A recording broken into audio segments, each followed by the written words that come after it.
What would you do if your mom was sitting right next to you and at the same time you answered a phone call from her? Same number, same contact photo, same familiar voice, but one of them was real and one of them wasn't. I can still feel the way my stomach dropped that day, like the floor had been ripped out from under me.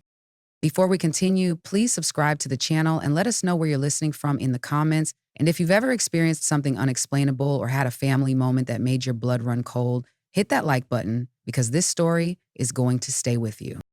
It started last year. I had decided to visit my mom for the weekend. Nothing unusual, just the kind of ordinary, comfortable visit that feels safe, where you slip back into old rhythms without thinking. We were sitting in her living room that afternoon, side by side on the couch. She was absorbed in something on her tablet, scrolling with her glasses perched low on her nose. I was half distracted, scrolling endlessly through my phone, the way we all do when we're trying to tune out the world. The house was quiet, too quiet, maybe, the kind of silence that only old houses have, where you can almost hear the air moving, the clock ticking in the background, the faint hum of the fridge down the hallway. Safe, familiar, ordinary. And then my phone buzzed. I didn't even look up at first, but when I did, my heart skipped. The screen lit up with a name I knew by heart: Mom. The same contact photo I'd had for years. Her smiling face, same number. She was calling me, except she wasn't. I laughed nervously, the way you do when you're trying to make something weird feel normal. Why are you calling me? I said out loud, turning my phone so she could see. She looked up from her tablet, confused, her eyebrows knitted together. I'm not, she said flatly. I remember the cold prickle that went down my arms. She wasn't joking. She hadn't moved.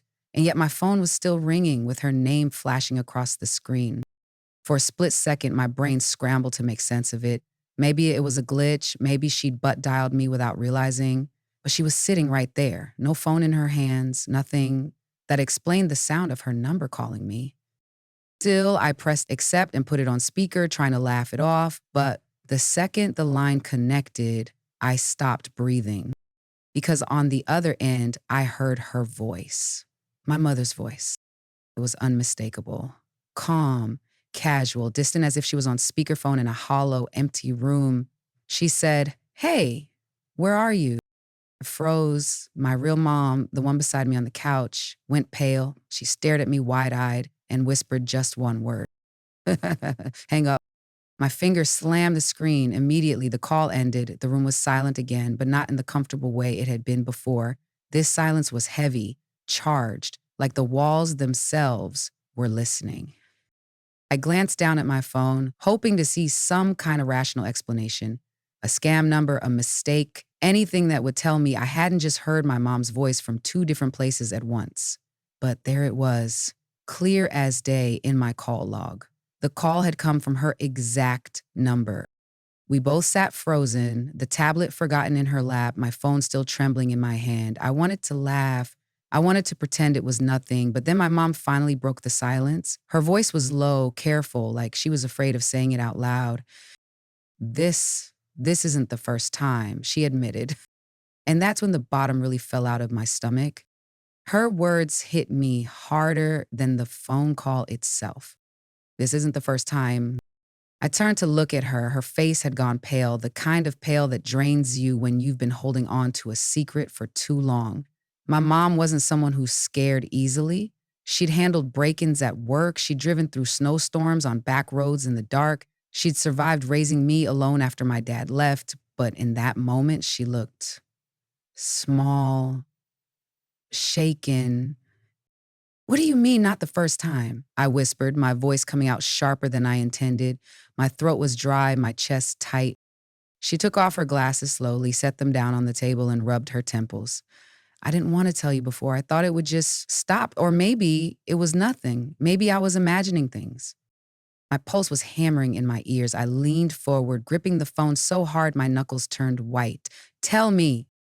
She hesitated, and that hesitation terrified me more than anything. Finally, she spoke, her voice almost too soft to hear. "It's happened twice before, once with my sister's number, once with the house phone." The room suddenly felt colder. I pulled my legs up onto the couch, hugging them against me like I could physically protect myself from something unseen. Her sister's number, the house phone. I tried to process that. What do you mean it happened? Like exactly the same way it just did? She nodded, her hands twisting in her lap. The first time was about a year ago. My phone rang and it said it was my sister calling. Same contact photo, same number I've had saved forever. But when I answered, her voice sounded wrong, hollow, like it was echoing from a long hallway. She asked me something ordinary like where I was. I hung up and called her back. She swore she hadn't called me. I swallowed hard, my throat tight. And the second time, her eyes flicked toward the landline phone sitting across the room, silent and still on its charging base. The second time it came from this house number to my cell. When I answered, it was my own voice, my voice asking myself, "Are you home?" The air in the room shifted. My skin prickled as goosebumps raced up my arms. The words wouldn't leave my mouth, but in my head, they repeated over and over, her own voice. I wanted to dismiss it. I wanted to say it was a scammer, spoofing numbers, some creepy tech trick, something logical. But the way she spoke, the way her voice cracked when she admitted it, told me this was different. This wasn't just a technical glitch. Why didn't you tell me before? I finally asked. Her eyes welled up with something between guilt and fear. Because I didn't want you to feel what I felt. That feeling like the world doesn't make sense anymore, like reality isn't solid. I thought if I ignored it, it would go away. But now, she gestured toward my phone, still sitting in my hand with her name glowing on the screen in the call log. Now it's happened to you too. My breath hitched.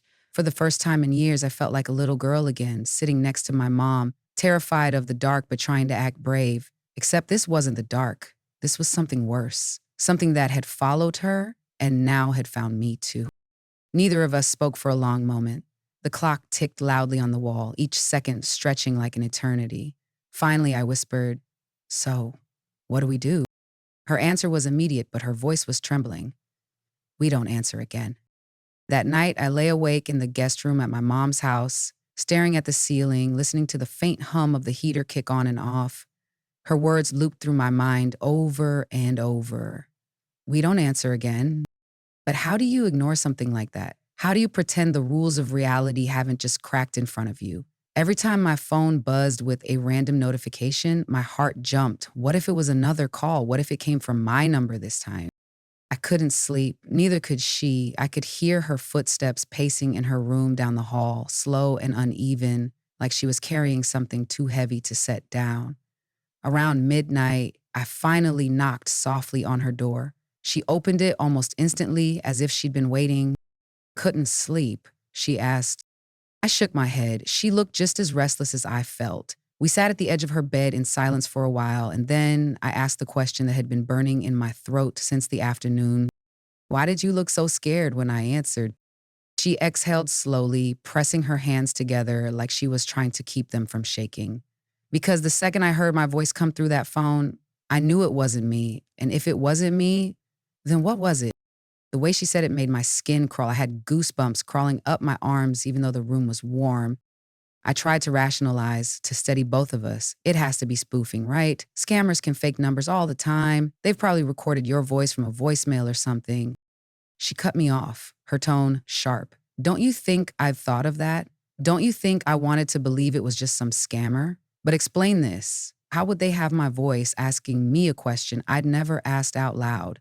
How would they know things only I would say?" Her words sank into me like ice water. She wasn't hysterical. She wasn't overreacting. She was deadly serious. I looked at the phone on her nightstand, the screen dark. "What did your sister's call say?" I asked carefully. Her jaw tightened. She asked, "Where are you?" Just like mine did today. Casual, ordinary, like it was nothing. But when I called her back, she swore she never picked up her phone. And that day, she had been in the hospital with no cell service. The weight of that detail pressed on my chest. My mom's sister couldn't have called her, not from where she was. Yet the call had come anyway. My mind spun. If it wasn't a glitch, if it wasn't a scam, then what? Who or what was on the other end of those calls, mimicking the voices of people we loved? The silence between us grew heavy, almost unbearable. I thought about the voice I'd heard on my phone earlier, casual and distant. Hey, where are you? It had sounded so much like her, but not quite. Too hollow, too detached, like an echo of her, not the real thing. I hugged my knees against my chest and whispered, what if it happens again? My mom's expression hardened, though her eyes betrayed fear. Then we don't answer, no matter what, not even if it sounds like someone we love, especially if it does. Her words hit me like a warning carved in stone. And as if the universe had been listening, punishing me for even asking. The next night, my phone rang again. And this time, it wasn't her number. It was mine. The screen glowed in the darkness of the guest room, and for a second, I couldn't breathe. There it was. My own name, my own photo, my own number flashing across the display. It felt like staring into a mirror that shouldn't exist. My hand shook so hard I almost dropped the phone. Every instinct screamed at me to throw it across the room, to smash it, to run. From down the hall, my mom's voice called out, urgent and sharp. Who is it? I swallowed hard, my throat dry as sandpaper. It's me. Her footsteps came fast, and a moment later she was in the doorway, eyes wide, face pale.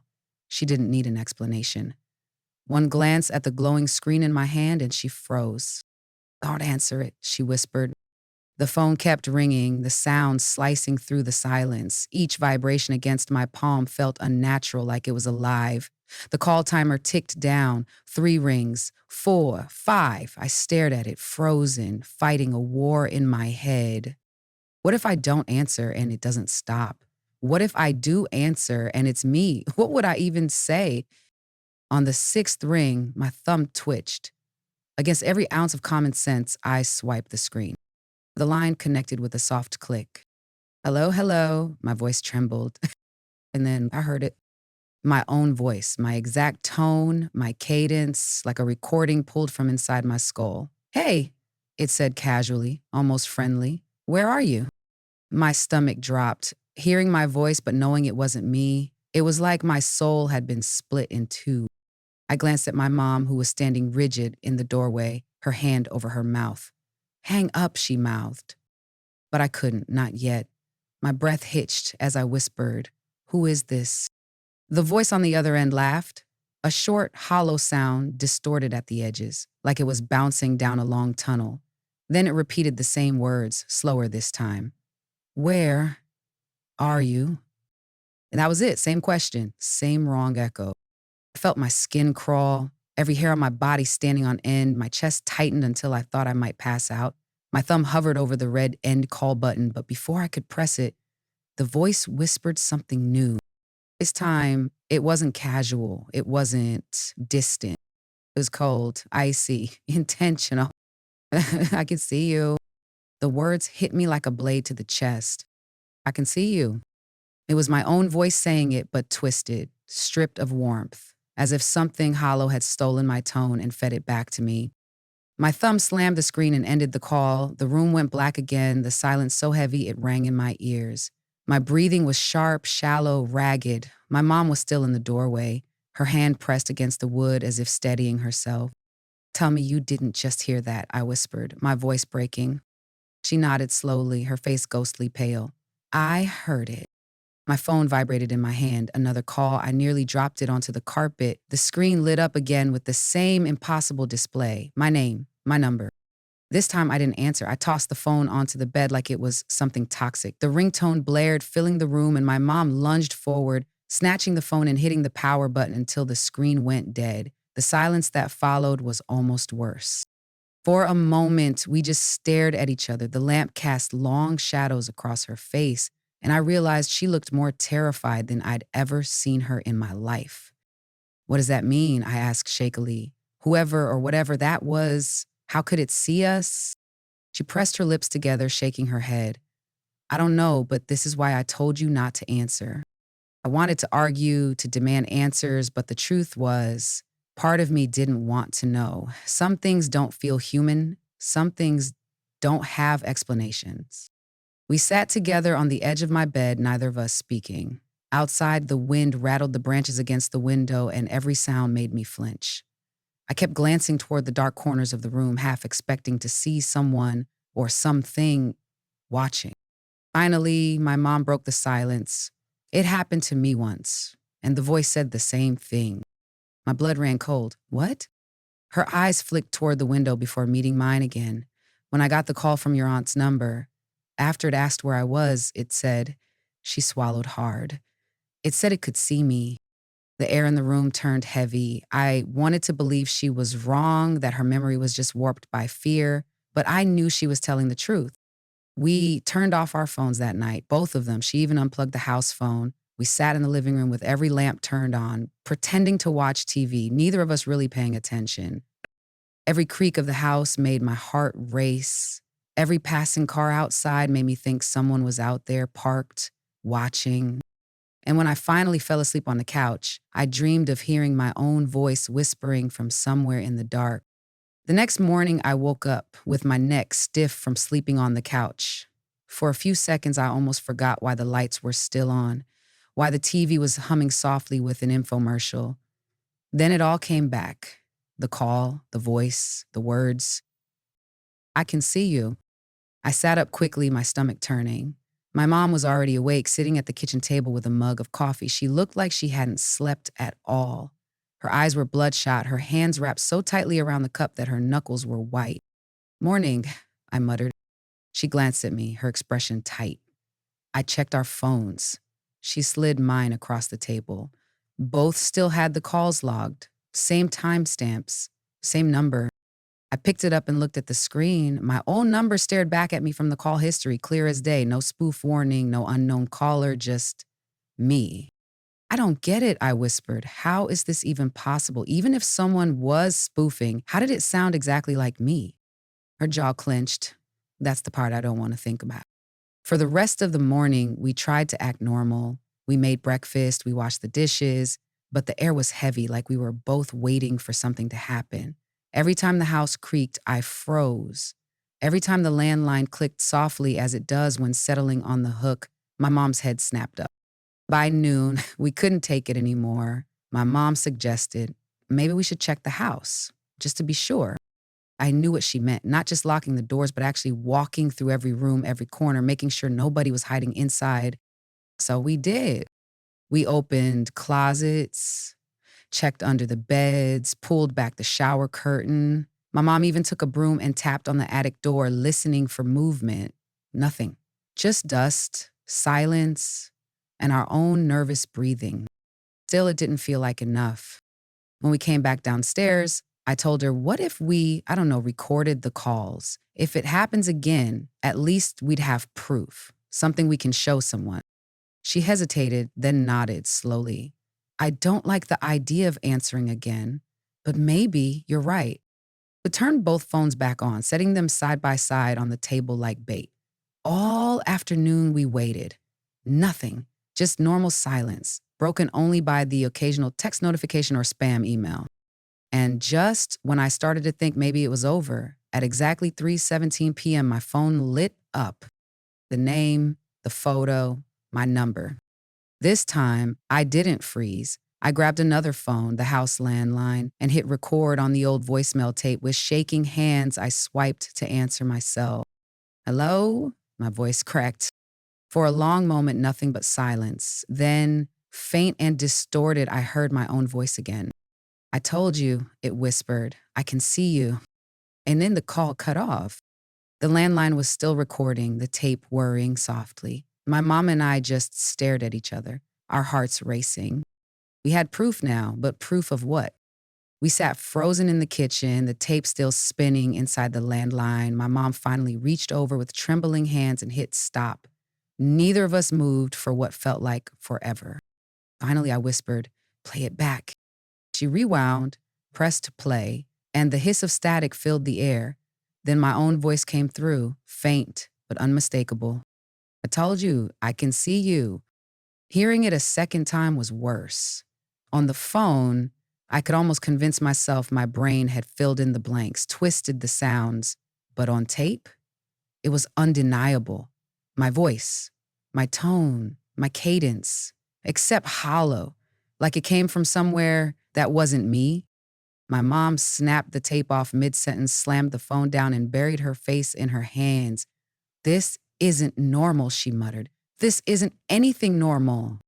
The room suddenly felt too small. I stood, pacing. My heart wouldn't calm down. Okay, if it's not normal, then what is it? Some freak hacker? A glitch? Or I stopped before saying the word that was clawing its way up my throat.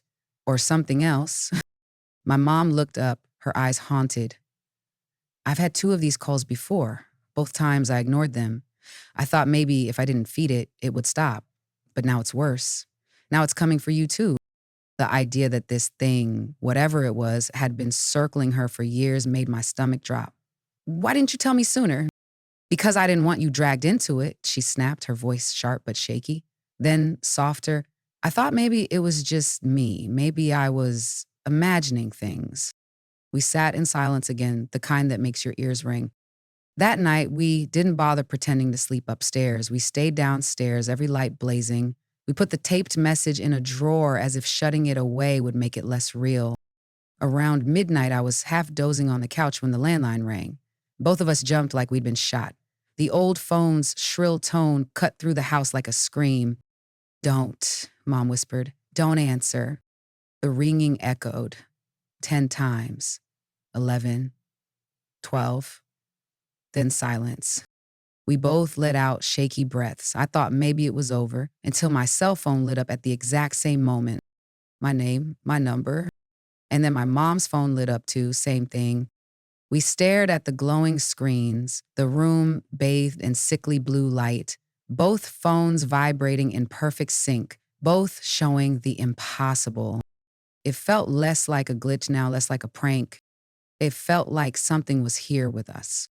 The two phones kept vibrating side by side on the coffee table, their glow pulsing in the dark like twin heartbeats. My mom and I just stared at them, too afraid to move, too afraid to answer. And without warning, the landline joined in. That shrill, piercing ring cut through the room. 3 phones, all at once, all showing our own numbers. I felt my chest seize. It didn't feel like technology anymore. It felt intentional, like something was mocking us. "Don't touch them," Mom hissed. Her face was pale, her voice trembling, but her hands were balled into fists. The ringing filled every corner of the room. My pulse pounded so hard I thought I might faint. And then, without either of us answering, the calls all connected themselves. The landline clicked, my phone stopped vibrating, my mom's screen went dark. And suddenly, from all 3 speakers at once, a voice poured into the room. Not just any voice, my voice. Low, distorted, but undeniably mine. "I told you," it said, drawn out and slow. "I can see you." My mom grabbed my arm, her nails digging into my skin. The sound was wrong, like hearing yourself on a recording, but warped, stretched, hollow. It was like my voice had been dragged through static and shadow. "Where are you?" I shouted, my voice shaking. For a moment, silence. Then laughter, soft, breathy, in my own tone, spilling from the speakers like smoke. And then, layered under it, another voice. My mom's. "We're already here." I swear the temperature in the room dropped 10 degrees. My breath came out in clouds, visible in the lamplight. The lights flickered, buzzing faintly like they were straining against some unseen pressure. I grabbed the landline, slammed it back onto the hook. Nothing, the voices kept coming. I powered off my phone. Screen went black, but the sound kept pouring out. Finally, my mom yanked the power cord from the wall. The lights went out instantly. The house plunged into darkness. And in that darkness, a single voice whispered, no longer through the phones. It came from the corner of the room. "Look behind you." My mom's nails dug deeper into my arm. Neither of us turned. Neither of us wanted to. The voice hung in the air. My voice, but wrong. Too stretched, too hollow, echoing from the dark corner of the room. "Don't look," Mom whispered, her breath ragged. But the silence that followed was somehow worse. Every second dragged like an eternity, the living room thick with dread. I could hear the tick of the old clock on the wall, each second louder than the last, until I thought my ears would burst. Finally, I couldn't stand it anymore. My body acted before my brain could stop it. I turned. The corner was empty, just shadows stretching across the wall from the faint glow of the street lamp outside. But something was wrong. The shadows, they weren't still. They moved. Not like when headlights sweep past a window. This was deliberate, slow, crawling across the wall, shifting like they were alive. Mom, my voice cracked. Do you see that? She didn't answer, but I felt her pull me back closer to her. The air was so cold now it hurt to breathe. And then, from the landline dead, unplugged silent for minutes, came one final sound. A voice, clear, sharp, familiar. My mom's voice. We didn't wait. We bolted out of the living room, down the hallway, out the front door, into the freezing night air. I don't even remember grabbing coats or shoes. I just remember the crunch of gravel under my feet as we sprinted to the car, my mom fumbling with the keys, both of us shaking too hard to speak. We drove, nowhere in particular, just away. The house grew smaller in the rearview mirror, swallowed by the darkness, but even from the road, I swore I could still feel it. Something watching us, standing in that living room where we'd left the lights blazing. We didn't go back that night. We checked into a cheap motel off the highway, the kind with buzzing neon signs and thin walls, the kind that still somehow felt safer than home. We sat on the edge of the bed, both of us too rattled to sleep, replaying everything in silence. And the worst part? My phone, which I had powered off hours before, suddenly lit up on the nightstand. One missed call from my mom's number while she sat right next to me. The glowing screen on the nightstand felt like a curse. My mom and I stared at it, the little notification burning into the dark motel room like an eye we couldn't escape. Don't answer it, Mom whispered, her voice hoarse. I'm not, I said quickly, though part of me wanted to grab it just to end the suspense. But the fear was stronger. We both sat frozen, the room silent except for the low hum of the air conditioner. Finally, I pressed and held the power button until the screen went black again. My hand shook the whole time. Neither of us slept that night. Every sound, the rumble of a truck on the highway, the footsteps of someone in the hallway, even the buzz of the motel's neon light outside made my stomach clench. It wasn't just the fear of what we had heard anymore. It was the feeling that whatever it wasn't done with us. By morning, we checked out without saying a word. We drove back to her house, pulling up slowly like people approaching a crime scene. The curtains were still drawn. The front door looked normal, too normal. When we went inside, everything was exactly as we had left it. Lights still on, the landline off the hook, phone sitting silent on the coffee table, no voices, no shadows moving in the corners. It was almost worse that way, like nothing had happened, like we had imagined it all. But we knew better. For weeks afterward, every time my phone buzzed, I jumped. Every time Mom's cell rang, she went pale. And though nothing that extreme ever happened again, the unease never left. Even now, a year later, I still sometimes wake up at night convinced I hear my own voice whispering from the dark. We've tried to rationalize it. Maybe it was some kind of glitch, some impossible overlap of signals, some hacker playing a sick joke. But deep down, neither of us believes that. Because technology doesn't drop the temperature in a room. Technology doesn't laugh in your voice. Technology doesn't whisper from the shadows. And maybe the worst part is knowing this, if whatever it was could reach us once, it can reach us again. So now every time my phone lights up, I hesitate before answering because somewhere in the back of my mind, I wonder, but if it's me? If this story made your heart race as much as mine when I lived it, don't leave just yet. Smash that like button if you've ever had a moment where reality felt wrong and you couldn't explain why. Make sure you're subscribed because we share stories every week that blur the line between betrayal, revenge, and the unexplained. And now I want to hear from you. Have you ever gotten a call, a message, or even heard a voice that shouldn't have been possible? Drop your story in the comments. You never know, it might end up in a future video. Thanks for being here with me tonight. And remember, sometimes the scariest voice in the room is the one that sounds just like yours.